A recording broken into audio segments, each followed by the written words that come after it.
نوبت خود وزارت کارهای داخلی در ارجمندی با شما محترم اعضان شورای The public council site forums can make a difference to the police staff on the draft provision of the public council reform process to the government and to Tajikistan, and to be responsible and accountable to it. Is to attract and involve people to the identification. امروز آغاز است که از جانب کارمندان خود شعبه‌های کارهای داخلی نسبت شخصانی که ریش دارن مجبورن میبرن میتراشن همین رسما شرح نداده شده از طرف وزارت. چیزی که شما اوگاه هستید تمام مردم جمهوری اوگاه است این فعالیت مقامات کارهای داخلی داخلی جوسته نداره اما از روز اولی که این چهاربینی‌ها چنین چهاربینی‌ها سر شده است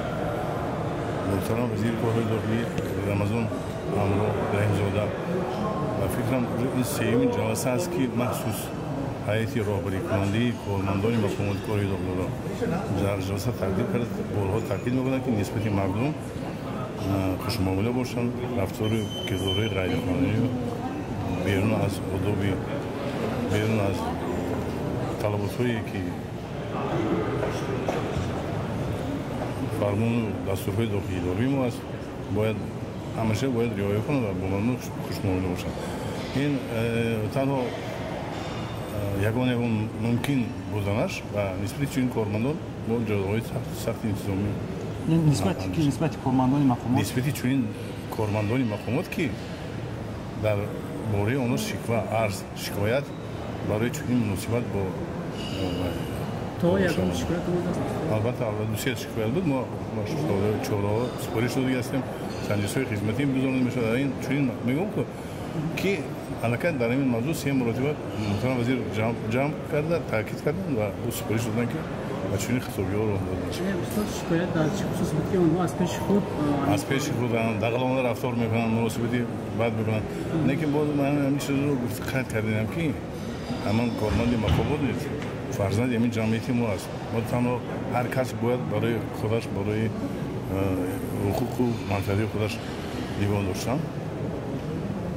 باید هم کمبودی از جانب مقامات شد بی‌طرف نباشه. کمبودی نه تنها از جانب کارمند مقامات از جانب شهروندان هم میشود. شما فکر کنید امروز حالت جنایتکاری در تمام دنیا در چه حالت است؟ اگر کمی من فکر می‌کنم که لجامش سر داده مانید با دیگر چیزهای وزنین‌تر و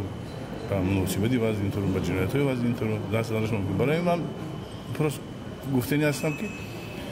اهل جامعه باید همه یک دل و یک نفس باشیم تا با همه هر یک رفتار ناشایسته نه تنها کارمند نیست شهروندان نیست سری وقت در جوش همان